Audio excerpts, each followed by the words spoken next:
Anthony Albanese speaking in the Gold Coast. That brought me into politics, why I'm here today.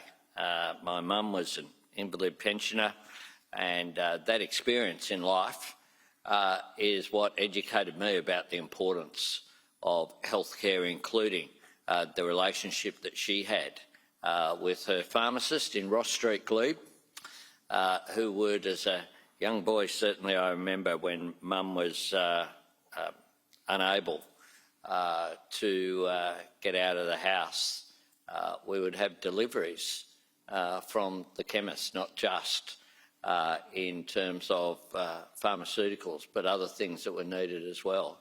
It's a part of the relationship that I know that you have with the people who you serve, and I use that term deliberately because from my experience, your local GP, your local pharmacist, the two areas that really impact your quality of life and your interaction with your local community, which is why I have respect for all of you here today and why I have brought that personal experience myself into the policy deliberations that we've had and the engagement that I've had with the Pharmacy Guild and with individuals as well.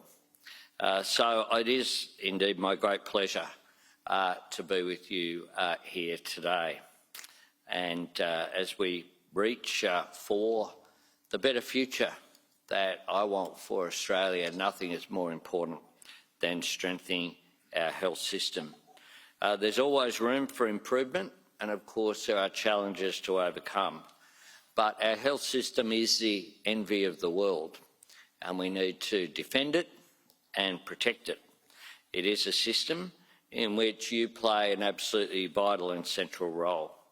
Medicare is the strong foundation on which our health system is so proudly built.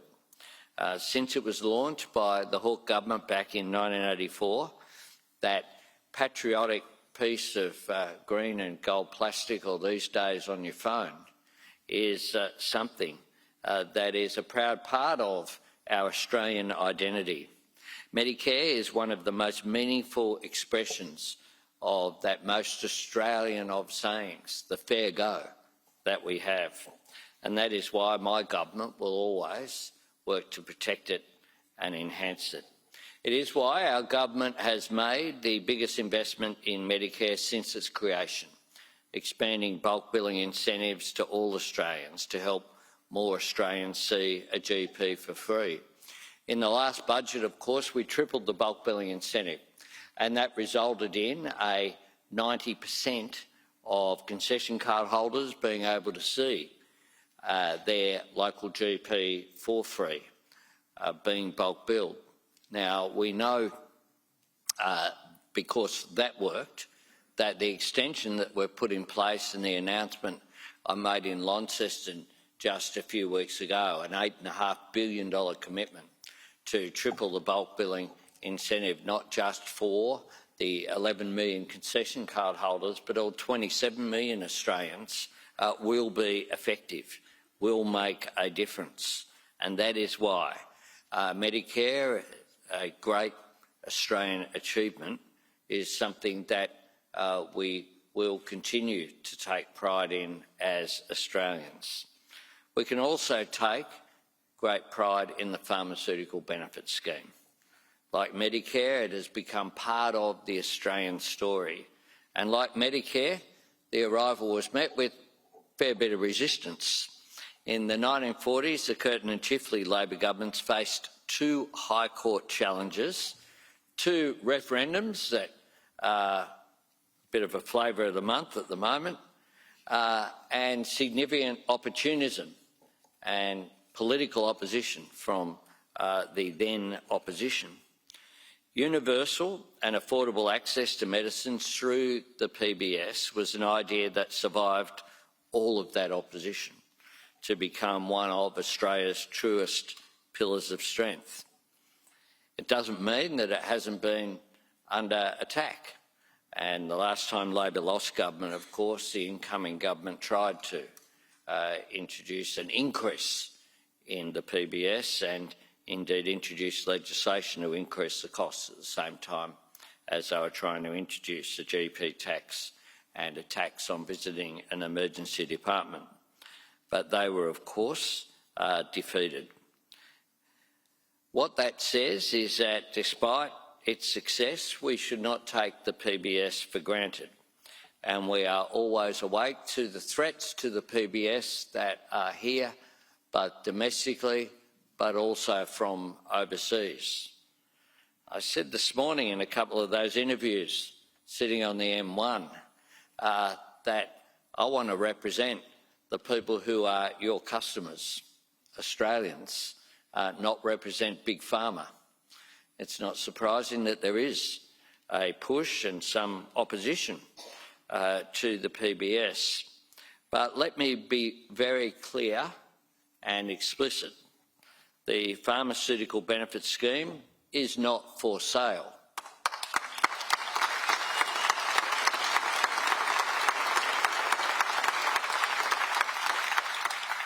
Under Labor, under my leadership, it is not and will never be the subject of negotiation.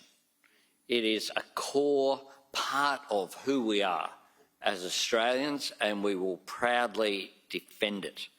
And like Medicare, it is a monument to the fairness at the heart of Australian life. And we don't negotiate our values. Simple as that.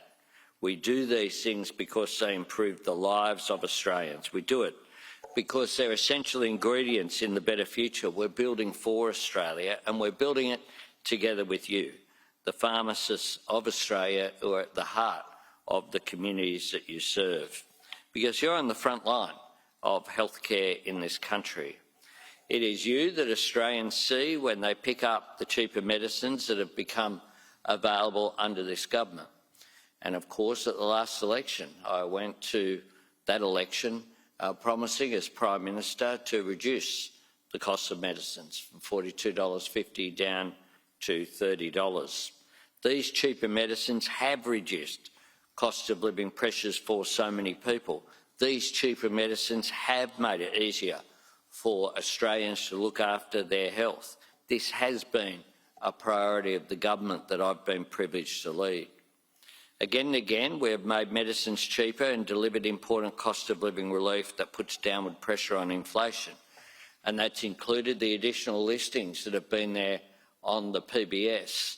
And in some cases, I must say, when the Health Minister said to me that the listing of some contraceptives was the first new listing in 30 years, I said, that can't possibly be right, are we sure? But you bet it was. But making a difference to medicines that make a difference to people's lives has been important. That's also the introduction last year of 60-day prescriptions, an important and growing part of my government's cheaper medicine reforms. As each phase of medicines become eligible, millions of Australians with an ongoing health condition getting a bit more help with their cost of living. In January this year, for the first time in over 25 years, the price of medicines didn't rise with inflation for all Australians because of the changes that we put in place as part of the pharmacy agreement. Pensioners and concession card holders will continue to benefit from the freeze, just $7.70, to the cost of their PBS medicines until 2030. And of course, all of this has been delivered through the stability and strength of the pharmacy sector. Stability and strength secured by the 8th Community Pharmacy Agreement, an agreement that we managed to reach before time. We didn't wait for the last minute. We negotiated in good faith, an agreement that delivered a $3 billion funding boost and a total of more than $26 billion in funding over the life of the 8th Community Pharmacy Agreement.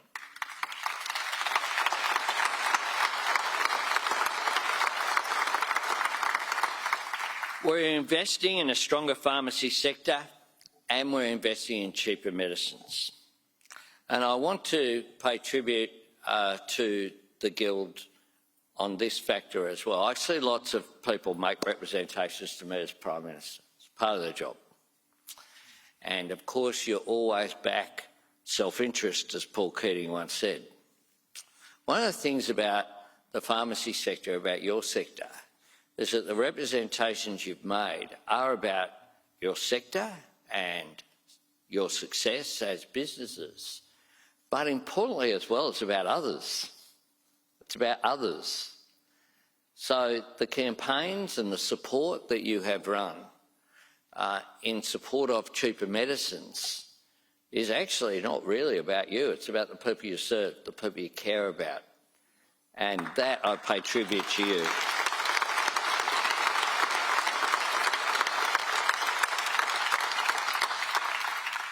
So I'm very pleased this is an appropriate forum to announce that from the 1st of January 2026, the costs of medicines will be cut yet again.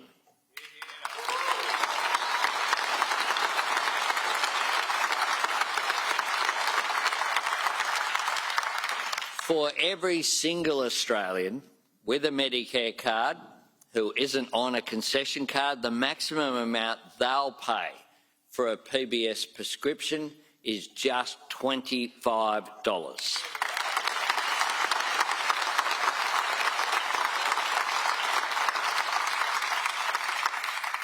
So in a period of just 3 years, from 2023 to 2026, instead of it being $42.50 and being indexed over and over and over again, that cost will have gone from $42.50 or more, because there would have been indexation, down to just $25. The same price that it was in 2004, more than 20 years ago.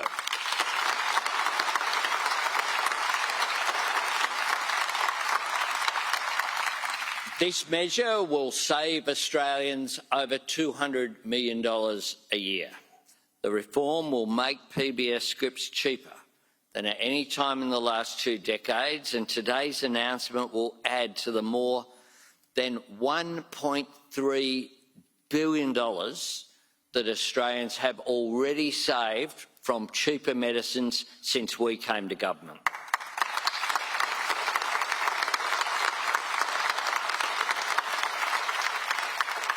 Cheaper medicines policies working together to provide cost of living relief, and they will be included in next week's budget.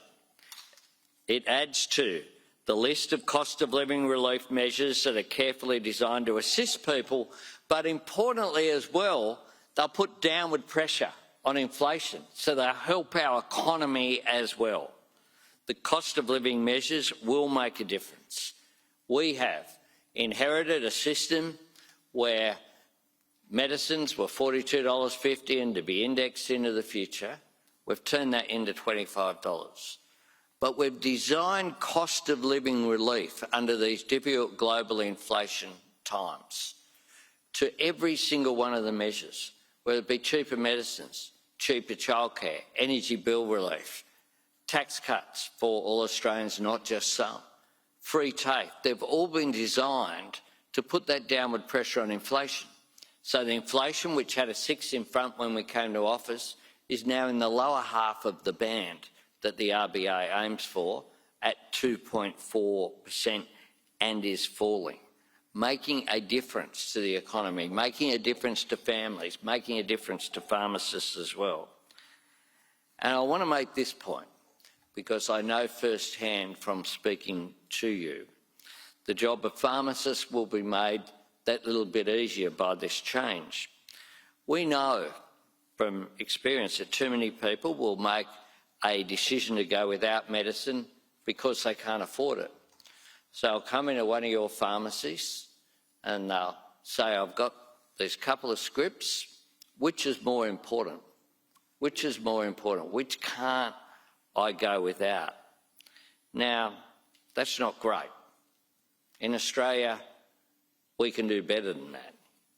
And reducing the cost of medicines will assist those customers of yours, but will also assist you, because you shouldn't be in that situation of having to give that advice or have those difficult conversations which people are in.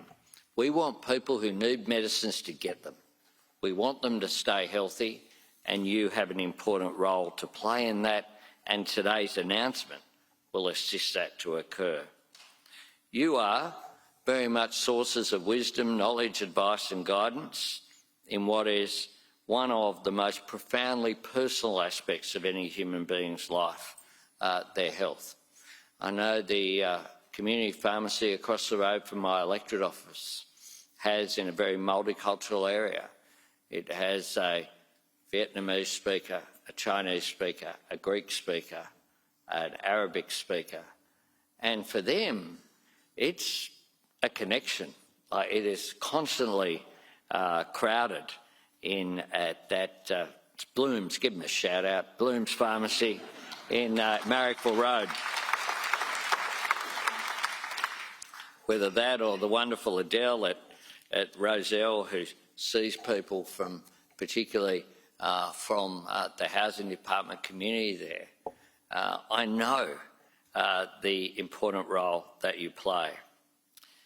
You do so much to help make our vision of a better health system for Australians a daily reality. And that's why it's vital that we work together. And as Trent said, time to time there'll be negotiations and argy-bargy. That's fine. People, we want strong advocates, but we've been managed to get outcomes that are rather extraordinary in just this term. As long as we are working towards the same thing, we're a bit like two different fuels that get pumped into the engine of a rocket. Bit of volatility, but when we get the mix right, we have liftoff. And today we have liftoff.